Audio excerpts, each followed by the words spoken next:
मरेपर्यंत आमरण उपोषण करणार असं जरांगे पाटलांनी म्हटलंय। मराठा आरक्षणासंदर्भात अंमलबजावणी करा, दंगल घडवण्याचा फडणवीसांचा कट असल्याचा आरोप जरांगेंनी केलाय।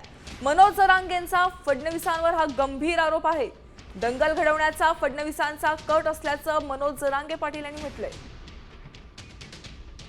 मराठा आंदोलक मनोज जरांगे पाटील आपल्या बरोबर आहेत। नाही, आता काय निघालोत मुंबईला, आता काय इशारा, आता मुंबईला निघालोत। 26 तारखेपर्यंत तुम्हाला अंमलबजावणी करता आली तर बघा, नाही आली तर आम्ही निघालोत। खोटं नाटं पेरायचं बंद करावं जरा देवेंद्र फडणवीसांनी, कारण ते चुकीचं व्हायला लागलंय त्यांचं। त्यांना वाटत असन मी हे जिरविल, हे आंदोलन आता जिरत नसतं, दबत पण नसतं।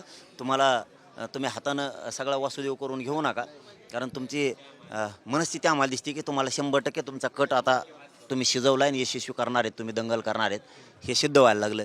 त्याची पुरी फाटली मराठी मुंबईला येणार आहेत। मी ते व्हिडिओ बघितला, आत्ता मोगाच बघितला असतात, मी मोगाच सांगितलं असतं, मी आत्ता बघितलं, ते सगळं खोटं आहे। ते आपण बोलता बोलता असं आयला म्हणतो एकामेकाला, आयला आयला बघतो, असं बोलता बोलता पोरं एकामेकाला म्हणतात, चहा पाहिजे नाही तर बघतोच त्या मायला, असं माणूस बोलता बोलता पोरं म्हणतात।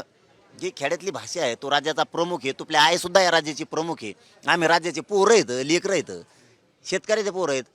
ओघात बोलून जातं माणूस, तरी आम्ही आमचा शब्द मागं घेतला, दे आरक्षण, माग घेतला ना आरक्षण दे। आता आरक्षण द्यायचं नाही, चुका करतो मरुस्तर आमरण उपोषण। 29ला सकाळी 10 वाजता सुरू, शांततेत, दगड फेकणे, जाळपोळ नाही, काय नाही।